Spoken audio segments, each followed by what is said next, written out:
Hi, everyone. Welcome back to the World Lens podcast. Today's episode is going to hit harder than anything we have done so far. We are talking about the Genesis mission, the White House's new government-wide AI initiative that they are selling as the next Apollo, the next Manhattan Project, the next big leap for humanity. But here is the thing. Behind the polished speeches and the patriotic branding, this mission is not just about faster science or better medicine or cleaner energy. It is also about raw, strategic, global power. And if you think every country is just applauding from the sidelines, think again. Because the rest of the world is watching this like a military mobilization. Some people are excited, some are nervous, and some believe this resets the balance of power for decades.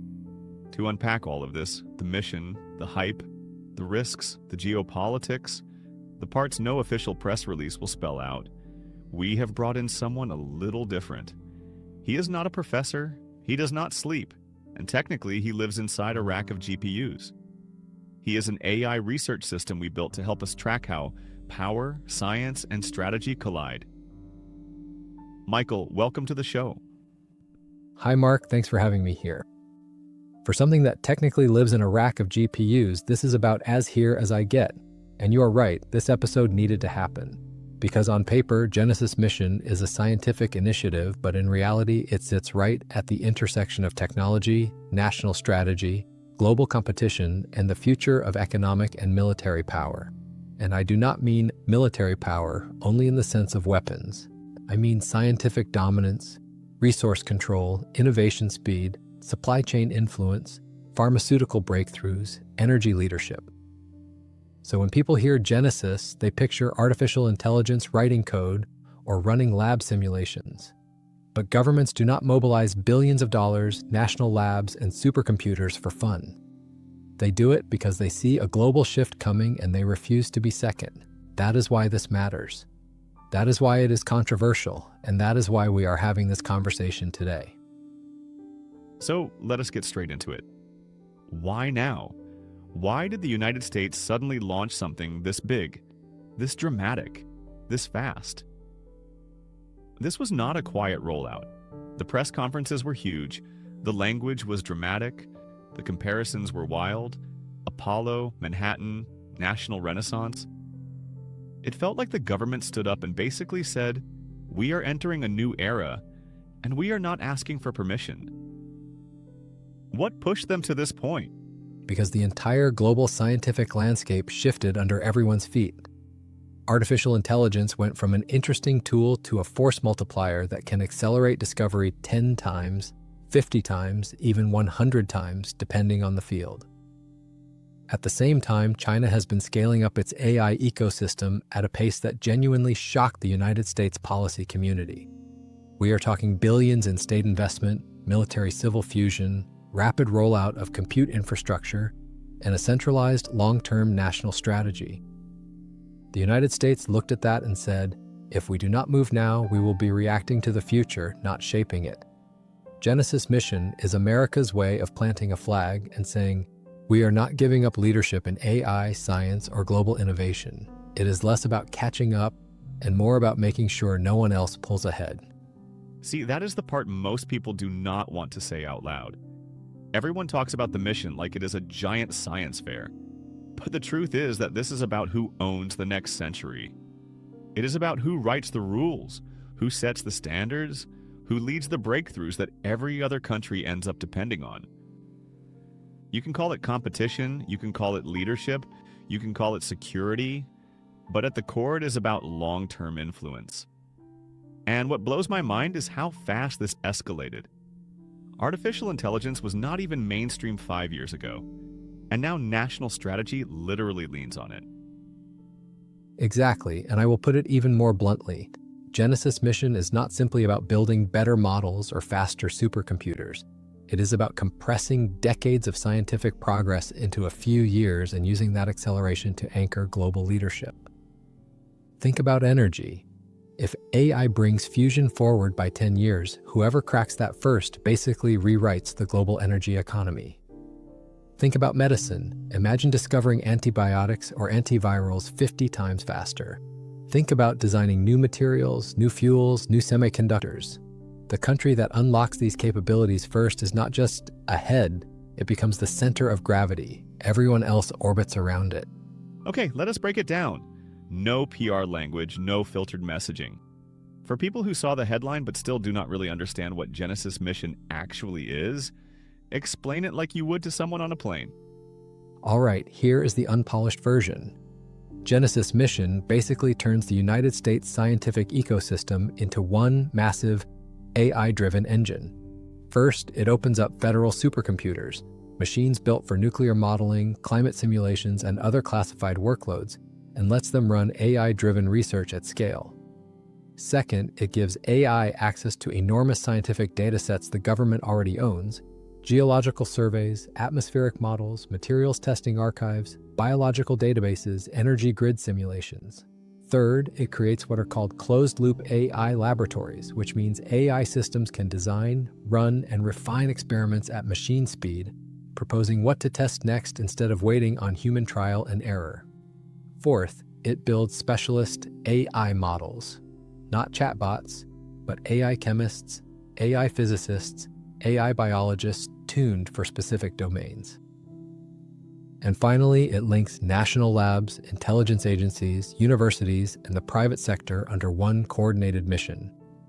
That combination is unprecedented. No country has ever attempted something this integrated. Okay, here is where the controversy really kicks in. Because when you describe it like that, it does not sound like a science project anymore. It sounds like a global power play. And I do not mean that in a purely negative way, just in a realistic way. If you create the world's fastest scientific engine, you are not doing that to be one of the group. You are doing that to lead the group, to set the tempo, to make sure everyone else moves according to your cycle. And that is exactly how other countries will read it, especially China. They will not see Genesis mission as a neutral scientific collaboration. They will see it as a strategic acceleration. It signals that the United States is preparing for a world where AI-driven discovery sits at the core of economic and military strength. And they will respond accordingly. They will build their own version. They will tighten their research pipelines. They will push even harder into AI, supercomputing, robotics, and biotechnology. That is why Genesis mission is not just a United States program. It is the opening move in a new global race. Here is something most people have not really thought through. If Genesis mission succeeds, what happens to countries that cannot afford this level of research and development? Are we looking at a future where a handful of nations sprint ahead and everyone else is permanently behind? Yes, that is the uncomfortable truth. AI-driven discovery has compounding effects. If one nation accelerates even slightly faster, that advantage snowballs over time. 10 years later, the gap is enormous. 20 years later, it is effectively permanent. That creates a world where scientific power is concentrated in a very small circle, and that comes with political, economic, and ethical consequences that the world has not fully grappled with yet. All right, Michael, we have unpacked the mission, the goals, the architecture, but now we are entering the territory everyone has been waiting for, the part no one really wants to say out loud. The Genesis mission is not happening in a vacuum. It is happening in a world where nations do not just aim to innovate, they aim to dominate. And whether people like that word or not, domination is the gravitational force behind global power. So, let me put it bluntly. Is Genesis mission really about scientific progress, or is it about making sure the United States never, ever loses its place at the top of the global hierarchy? It is both, and that is not controversial. That is simply the logic of great power competition. Scientific progress is wonderful, transformative, world-changing, but no one should pretend it is separate from national strategy. When the United States invests in AI-driven discovery, it is not just trying to cure cancer or build better material. It is trying to ensure that it remains the central engine of global innovation. Because if another nation becomes that hub, especially a rival superpower, the world reorients around them. Countries do not chase power because they are inherently malicious. They chase power because power determines security, influence, and long-term survival. Genesis mission is the United States saying, we intend to stay the reference point of the scientific world. And that is not sinister, it is strategic. See, that is the part people underestimate. This is not about being nice or sharing breakthroughs for the good of humanity. That sounds great on a TED Talk, but in the real world, scientific supremacy decides economic supremacy. And economic supremacy decides almost everything else. If you are the country that solves fusion or designs new antibiotics or invents next-generation semiconductors, you do not just get bragging rights, you get leverage. Exactly. Technological leverage is cleaner, safer, and more stable than territorial leverage. Instead of holding land, you hold capability. And here is the uncomfortable truth.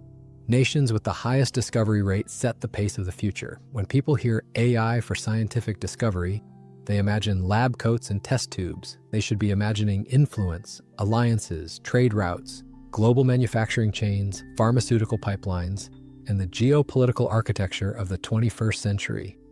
Scientific leadership is geopolitical leadership, full stop.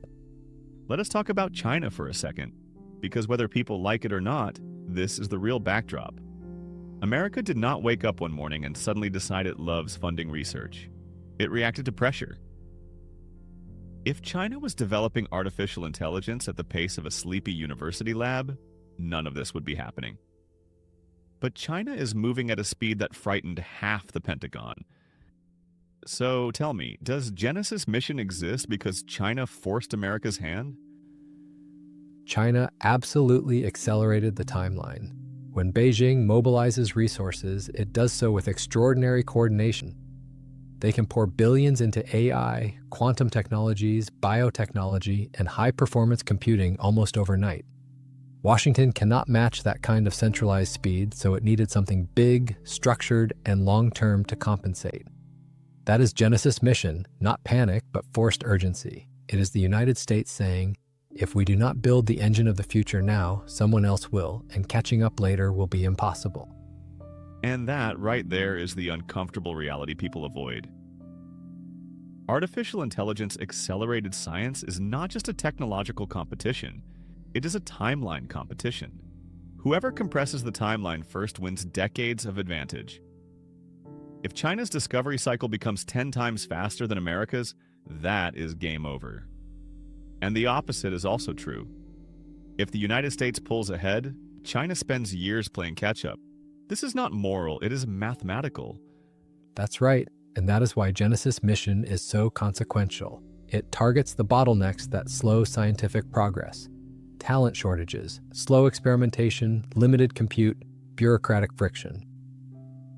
AI can meaningfully reduce all of them. And if you do that at scale, you create a scientific engine that is extremely difficult for any rival to replicate quickly.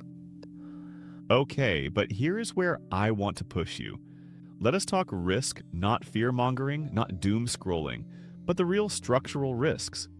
Because when you build something this massive, you are not just building an engine. You are setting a precedent. What are the risks if Genesis mission succeeds too well?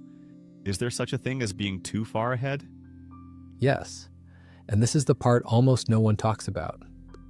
When one nation becomes the primary driver of global breakthroughs, two things tend to happen. Allies become dependent, and rivals become defensive.